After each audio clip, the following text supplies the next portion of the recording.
ছেলেরা তোমরা বুঝতে পারো নাই, তোমাদের হাতে কলম শোভা পায়, তোমাদের হাতে বই শোভা পায়।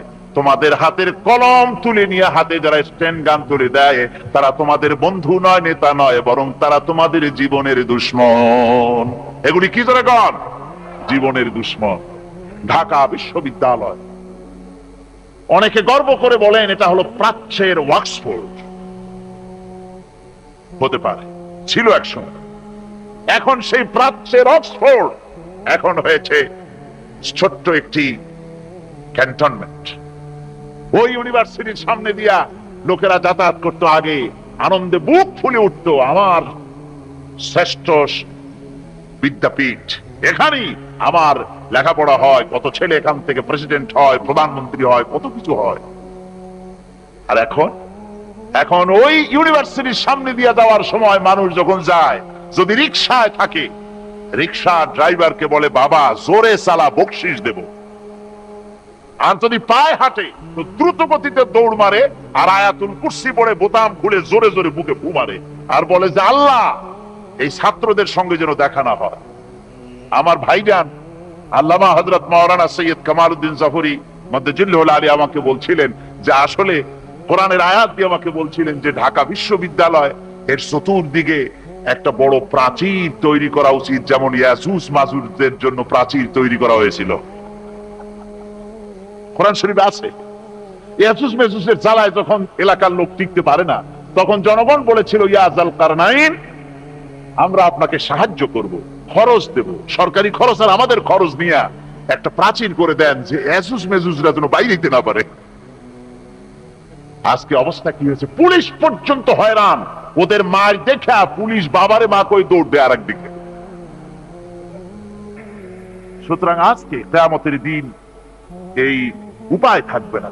আল্লাহ পাক এখানে অনেক সেলুট পাওয়া যাবে, এখানে দেখেন না বাঁচতেও সেলুট, আবার যখন মরার পরে রাষ্ট্রপ্রধান মরছে অথবা তার পাশাপাশি কেউ মরছে, কামানবাহী শকটে করে নিয়ে যায় আর্মিরা লেফট রাইট করতে করতে। কামানবাহী শকট নিয়ে যাও কি ফেরেশতার ভয় দেখাবার জন্য? এরপরে কবরের মধ্যে থুয়ে আবার তোপ দাগায়, কামান দাগায়, বিরাট বিরাট আওয়াজ করে আর বিরাট জোরে সেলুট মারে। মিয়ারা তোমরা সেলুট মারতেছো হাত দিয়া, ফেরেশতারা কি দিয়া মারবে তা তো তুমি জানো না। আমরা বহুত দেখছি, কত দেখলাম। ফুলের মালা আর ফাঁসির রশি খুবই পাশাপাশি, বেশি দূরে না। আমার বন্ধুগণ, কোরআনে কারিমে আল্লাহ রাব্বুল আলামিন বলেন, এই নেতারা কিয়ামতের দিন অনুসারীরা বলবে, কাফেররা বলবে, ওয়াকালাল্লাযীনা কাফারু রাব্বানা আরিনাল্লাযাইনি আযাল্লানা মিনাল জিন্নি ওয়াল ইনস।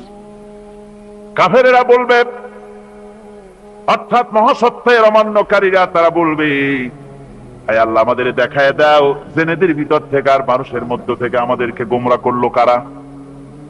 নাজআলহুমা তাহতা আকদামিনা লিয়াকুনা মিনাল আসফালিন। আমরা আজকে তাদেরকে পদদলিত করব যাতে তারা নিচে পড়ে থাকে। আমার ভাইয়েরা, এই জন্য আল্লাহ ভীরুদের বন্ধু এবং নেতা নির্বাচন করতে গিয়ে খবরদার ভুল করবেন না।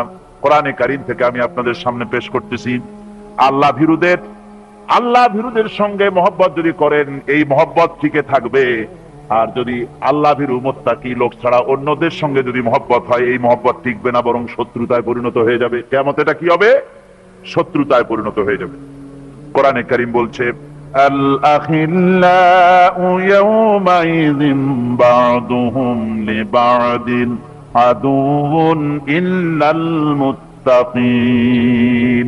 আল্লাহ ভীরু মুত্তাকি ব্যতীত সকল বন্ধু সেদিন শত্রুতে পরিণত হয়ে যাবে, আর সেই দিন কেউ কারো সাহায্য পাবে না। এরপরে যখন দেখবে যে নেতাও আযাব কমাইতে পারলো না, খালি খালি শয়তানরও গালাগালি দেওয়া হবে, নেতাদেরও গালাগালি দিয়ে টিয়া আযাবে অস্থির হয়ে গিয়ে, অসহ্য হয়ে গিয়ে তখন সবাই মিলে বলবে, নেতাও বলবে আর ওই কি কয় অনুসারীরাও বলবে, রব্বানা আখরিজনা না'মাল সালিহান গায়রাল্লাযী কুন্না না'মাল। হায় আল্লাহ রাব্বুল আলামিন, মেহেরবানি করে আমাদেরকে এখান থেকে একটু বের করে দাও। এইবার যদি জমিনে যেতে পারি তাহলে যা করেছি তার বিপরীত করব, অর্থাৎ যত খারাপ কাজ করেছি আর করব না, এবার ভালো ভালো কাজ করব। দয়া করে জমিনে আবার পাঠায় দাও, আমাদের আযাব আরো সহ্য হয় না।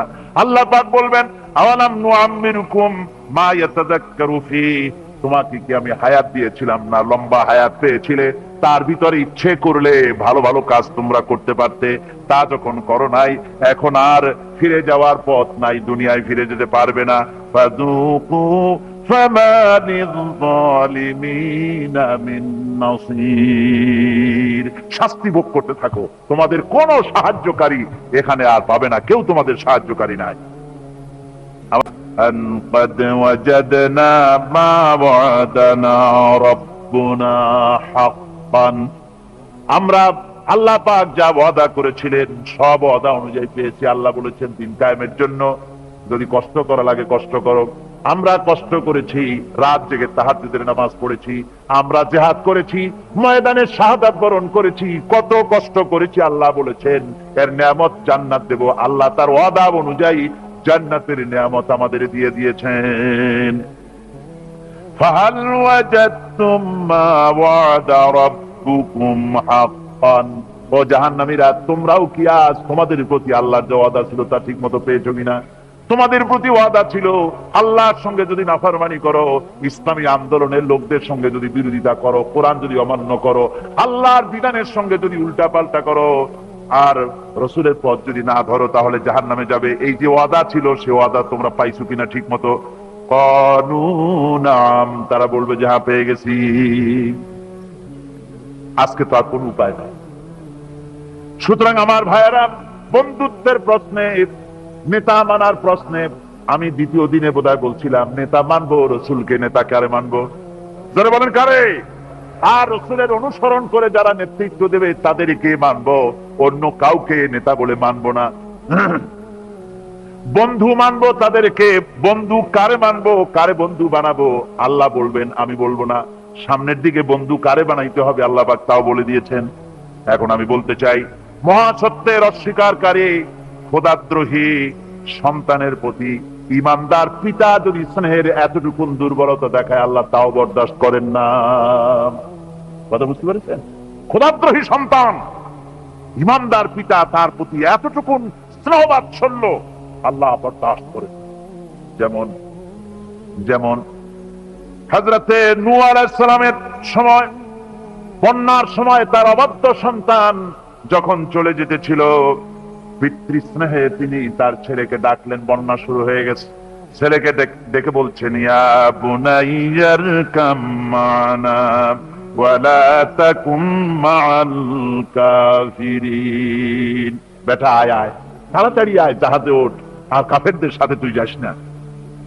কিন্তু নাফরমান ছেলে পিতার নসিহত মানল না, বাপের কথা শুনল না। সে তখন বলল, সাআবি ইলা জাবালিন ইয়াসিমুনি মিনাল মা, আমি পাহাড়ের উপরে গিয়ে উঠতেছি, সেখানে গিয়ে আমি পানি থেকে আত্মরক্ষা করব, আমি আপনার সাথে যাব না। পিতা হযরতে নূহ আলাইহিস সালাম শেষবারের মতো অবাধ্য ছেলেকে আল্লাহর পথে ফিরে আসার জন্য যথার্থ পথ দেখায় দিলেন, যথার্থ কথাটা তাকে শোনায় দিলেন। তিনি বললেন, লা আসিমাল ইয়াউম মিন আমরিল্লাহি ইল্লা মান রাহিম। আল্লাহ পাকে হযরত নূহ আলাইহিস সালাম বলছেন, আল্লাহ সেই কথা কোট করতেছেন, আজ আল্লাহর আযাব থেকে বাঁচানোর জন্য কেউ নাই, যাকে তিনি দয়া করে বাঁচাবেন, তিনি ছাড়া এই গজব থেকে কেউ বাঁচতে পারবে না। ও ছেলে, পাহাড়ে যায় ঠাই পাবা না, আল্লাহ যদি রহমত না করেন, কেউ এই আজ এত বড় বন্যা থেকে, প্লাবন থেকে কেউ বাঁচাতে পারবে না। আমি এক কিতাবের মধ্যে দেখেছিলাম, একটা রিসালার ভিতরে দেখেছি, হযরতে নূহ আলাইহিস সালাম তার বন্যার সময় যখন বন্যা পানি যখন শেষ হয়ে গেল, মনে পড়ে গেল একটা বুড়ির কাছে আমি ওয়াদা করেছিলাম জাহাজে তুলে নেব, কিন্তু তার কথা তো আমি ভুলে গেছি। যখন জমিনে তিনি নামলেন, দেখলেন সমস্ত বিল্ডিং গুলি যা কিছু আছে, গাছপালা সব শেষ হয়ে গেছে, মানুষ সব শেষ হয়ে গেছে। মনে পড়লো বুড়ির কথা, হারে তার কথা তো ওয়াদা করেছিলাম সাথে নেব, কিন্তু ভুলে গেছি। হঠাৎ তিনি দূরে দেখতে পেলেন একটা ছোট্ট ঝুপড়ির মতো মনে হয়, মনে করলেন যেখানে পাহাড় পর্যন্ত নড়বড়ে হয়ে গেছে, ছোট্ট ঝুপড়িটা সেখানে টিকলো কি করে? কাছে গেলেন, ভেতরে মানুষ আছে বলে মনে হলো। কাছে গিয়ে ভিতরে জিজ্ঞেস করলেন কে? জবাব এলো, আমি এই ঘরের মালিক, বৃদ্ধা এক বুড়ি, আমি এক মহিলা, তুমি কে? উনি বললেন, আমি আল্লাহর পয়গম্বর হযরত নূহ আলাইহিস সালাম। বুড়ি বলছেন, ওগো আল্লাহর পয়গম্বর, আমার মনে হয় আমি ঠিকই বুঝতে পেরেছি পয়গম্বরেরা কখনো মিথ্যা ওয়াদা করেন না। আমার মনে হয় আপনি আমাকে খবর দিতে এসেছেন বন্যা কবে হবে। ফাউলাইকা হুমুজ জালিমুন। যদি তা করো তাহলে তোমরা এভাবে এদেরকে যদি বন্ধু বলে গ্রহণ করো তাহলে তোমরা জালিম হবে, জালিমের অন্তর্ভুক্ত হয়ে যাবে। এখন আসল বন্ধু কারে বানাবো সে কথা কার কাছ থেকে জানবো? আল্লাহর কাছ থেকে। কার কাছ থেকে? আল্লাহ রাব্বুল আলামিন বলেন, শোনো আসল বন্ধুকে। আল্লাহু ওয়ালিয়্যুল্লাযীনা আমানু ইউখরিজুহুম মিনাজ যুলুমাতি ইলান নূর। আল্লাহ হচ্ছেন মুমিনদের বন্ধু। আল্লাহ মুমিনদের কি? আল্লাহই হচ্ছেন মুমিনদের বন্ধু। তিনি অন্ধকার থেকে মানুষগুলিকে আলোর দিকে নিয়ে আসেন। আমার ভাইয়েরা, প্রকৃতপক্ষে মানব জাতির বন্ধুর পরিচয় আল্লাহ পাক এভাবে দিয়ে দিচ্ছেন, ইন্নামা ওয়ালিয়্যুকুমুল্লাহু ওয়া রাসূলুহু ওয়াল্লাযীনা আমানু আল্লাযীনা ইউকিমুনাস সালাতা ওয়া ইউতুনাজ যাকাতা ওয়া হুম রাকিউন। প্রকৃতপক্ষে বন্ধু হবে, প্রকৃতপক্ষে বন্ধু হচ্ছেন আল্লাহ, রাসূল এবং মুমিন। আল্লাহ বলেন, আল্লাহ, রাসূল আর মুমিন, এরাই হবে বন্ধু। আর মুমিন আবার কে? মুমিনের পরিচয় আল্লাহ দিচ্ছেন।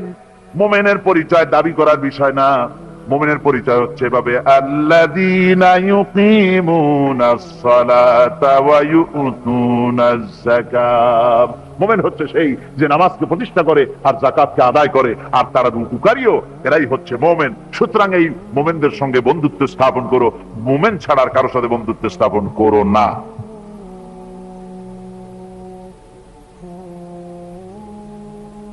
আল্লাহ পাক এবার বলছেন কিয়ামতের দিন, ওয়াকালার রাসূলু ইয়া রাব্বি ইন্না কওমি ইত্তাখাযু হাযাল কুরআনা মাহজুরা।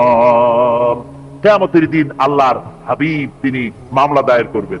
চিন্তা করেন, কিয়ামতের দিন আল্লাহর কোর্টে, কার কোর্ট? আল্লাহর কোর্টে মামলা দায়ের করবেন কে? কে করবেন? রাসূল পাক সাল্লাল্লাহু আলাইহি ওয়াসাল্লাম। তার নামে দরুদ পড়েন, সাল্লাল্লাহু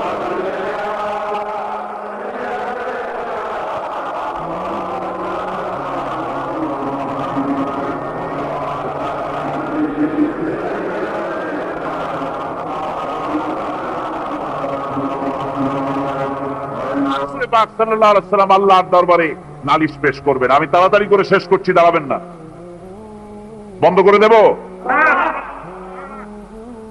দাঁড়ালে কিন্তু আমার মুড অফ হয়ে যায়, আপনারা জানেন। আপনারা মেহেরবানি করে, আমি রাত অনেক হয়েছে বুঝতে পারছি, খুব তাড়াতাড়ি করে শেষ করে দিচ্ছি। রুকুটা শেষ হতে বোধহয় আর 2-3টা কি 4টা আয়াত বাকি আছে মাত্র। ধৈর্য ধরতে পারবেন না? আল্লাহ পাক বলেন কিয়ামতের দিন রাসূল নালিশ দায়ের করবেন, মামলা দায়ের করবেন আল্লাহর দরবারে। বলবেন, আয় আল্লাহ, আমার জাতি, আমার কওম এই কোরআনকে উপহাসের বস্তু বানায় নিয়েছিল। وَكَذَلِكَ جَعَلْنَا لِكُلِّ نَبِيٍّ عَدُوًّا مِنَ الْمُجْرِمِينَ وَكَفَى بِرَبِّكَ هَادِيًا وَنَصِيرًا। আর এইভাবে করে আমি প্রত্যেক নবীদের জন্য দুষ্কৃতকারীদেরকে দুশমন বানিয়ে দিয়েছি। وَكَفَى بِرَبِّكَ هَادِيًا وَنَصِيرًا। আর সত্য পথ প্রদর্শনের জন্য আর সাহায্য করার জন্য আমি আল্লাহ আপনার জন্য যথেষ্ট। কোরআন, এই জাতি কোরআনকে উপহাসের বস্তু বানিয়েছে, তার মানে কি? তার মানে হচ্ছে কোরআনের তেলাওয়াতকে তারা বন্ধ করেছে, কোরআনের প্রতি, কোরআন থেকে তারা দূরে সরে গিয়েছে। তারা কোরআনে করিমকে, কোরআনের পরিবর্তে তাদের গানের আসর তাদের কাছে মজা লাগে, কবিতা পাঠের আসর, গানের আসর, পুঁথি পাঠের আসর, নাচ, নাটক, গল্প ইত্যাদি তাদের কাছে মজা লেগেছে। আমার কোরআনকে তারা ছেড়ে আপনার কোরআনকে তারা উপহাস করেছে। এই উপহাস করার কারণেই মুসলমানদের এই চরম অবনতি। আল্লামা ইকবাল বলেছেন, वो जमाना में मुअज़्ज़ज़ थे मुसलमान होकर और तुम मुखार बने हो तारिके कुरआन होकर। সে যুগের মানুষেরা কোরআনকে সম্মান করে দুনিয়ার বুকে মর্যাদা তারা পেয়েছিলেন, আর আজকে কোরআনকে না মেনে কোরআন থেকে দূরে সরে গিয়ে মানুষেরা আজ চরম ভাবে জিল্লতির মধ্যে পড়ে গিয়েছে। কাজী আল্লাহ রাব্বুল আলামিনের নবী কিয়ামতের দিন মামলা দায়ের করবেন, বড় মুশকিল হয়ে যাবে মুসলমানদের জন্য, বিপদে পড়ে যেতে হবে। সেজন্য রসুল যে মামলা দায়ের করবেন, ওই মামলায় যেন আমরা আসামি না হয়ে যাই, তার জন্য আমাদের দায়িত্ব হলো কোরআন পড়তে হবে, কোরআন বুঝতে হবে, আর কোরআন অনুযায়ী নিজেদের জীবনকে পরিচালিত করতে হবে। যারা এই কোরআনকে মানবে না, কোরআনের ফয়সালা অনুযায়ী জীবনের ফয়সালা করবে না, তাদের সম্পর্কে আল্লাহ পাক বলেছেন, ওয়ামান লাম ইয়াহকুম বিমা আনজালাল্লাহু ফাউলাইকা হুমুল যালিমুন। যারা এই কোরআন দিয়ে, এই বিধান দিয়ে বিচার ফয়সালা করে না, তারা জালিম, তারা কাফের, তারা ফাসিক, যারা নাকি কোরআন দিয়ে বিচার ফয়সালা করে না। সুতরাং কোরআনের একটি রাজ কায়েম করার জন্য চেষ্টা করতে হবে, সম্মিলিতভাবে চেষ্টা করতে হবে, যাতে করে সমাজে কোরআনের রাজ কায়েম হয়ে যায়। শুধু তেলাওয়াতের মাধ্যমে নয়, বরং বাস্তবে কোরআনকে জমিনে প্রতিষ্ঠার জন্য সর্বাত্মক প্রচেষ্টা চালাতে হবে মুসলমানদেরকে। আমরা কি সেই প্রচেষ্টা চালাতে রাজি আছি? জোরে বলেন, রাজি আছি? আল্লাহ রাব্বুল আলামিন বলেন, আমি প্রত্যেক নবীর জন্য দুষ্কৃতকারীদেরকে দুশমন বানায় দিয়েছি, অর্থাৎ এই দুশমনি চলতে থাকবে। হঠাৎ করে ফেরেশতারা এসে জমিনে দিন কায়েম করে দিয়ে যাবেন, এজন্য সংগ্রাম করতে হবে, এজন্য কষ্ট করতে হবে। আর আল্লাহ পাক বলেন, নবীকে বলছেন, আপনাকে সাহায্য করার জন্য, সত্য পথ দেখাবার জন্য আর সাহায্য করার জন্য আমি আল্লাহ আপনার জন্য যথেষ্ট। যখন দিন কায়েমের জন্য সংগ্রামে মানুষ লিপ্ত হয়ে যাবে, আল্লাহ পাক বলেন, শত্রুদের হাতে অসহায় করে আমি তোমাদের ছেড়ে দেব না। ওয়া কানা হাক্কান আলাইনা নাসরুল মুমিনিন। মুমিনদের সাহায্য করা আমি আল্লাহর জন্য ওয়াজিব। মুমিনদের জন্য সাহায্য করা আল্লাহর কি হক। আল্লাহ বলেন, আমি মুমিনদেরকে সাহায্য করব, ভয় পেও না। ওয়ালা তাহিনু ওয়ালা তাহজানু ওয়াআনতুমুল আলাউনা ইন কুনতুম মুমিনিন। কোনো ভয় নাই, কোনো চিন্তা নাই, যদি মুমিন হও আমি আল্লাহ তোমাদেরকে বিজয়ী করব। মুমিন হওয়া লাগবে, আর যদি মুমিন না হও তাহলে বারবার মতো কাফেরের দেশ ভয় দেখাবে, ভয়ের চলে চিত হয়ে পড়বা। বুঝলেন? ঈমান যদি থাকে, ঈমানের মজবুতি যদি থাকে, তাহলে মুসলমান লড়াই করে এসেছে, ইতিহাস দেখিয়ে এসেছে। সামান্য কয়েকজন মুসলমান, আল্লাহ বলেছেন 10 জন যদি হও 100-র উপরে আমি তোমাদেরকে জয়যুক্ত করব। সুবহানাল্লাহ। মুত্তাকি হতে হবে, সাবের হতে হবে। মুসলমান হলে তার তো ভয়ের কিছু নাই, সে লড়াই করে অস্ত্রের জোরে নয়, জনবলে সৈন্যদের শক্তির জোরে নয়, সে লড়াই করে আল্লাহ রহমতের উপরে ভরসা করে, ইমানের জোরে। কিসের জোরে? ইমানের জোরে। এই জন্য মুসলমানদের সাথে যারাই লড়াই করতে এসছে, মার খাইয়া পলাইয়া কুল পায় নাই, মহাবীর দুর্বল সিংহের মতো পলাইছে। তার কারণ কি? যে ওদের চিন্তা হলো যে যদি মরি তো জাহান্নাম ছাড়া পথ নাই। আর মুসলমান সে মনে করছে যদি বাঁচি তো গাছি, আর যদি মরি শহীদ হয়ে যাবো, জান্নাতে চলে যাবো। কোথায় চলে যাবো? জান্নাতে চলে যাবো। আমার ভাইয়েরা, এজন্য বিশ্বকবি কবি সম্রাট আল্লামা ইকবাল বলেছেন, বাতিল সে দবনে ওয়ালে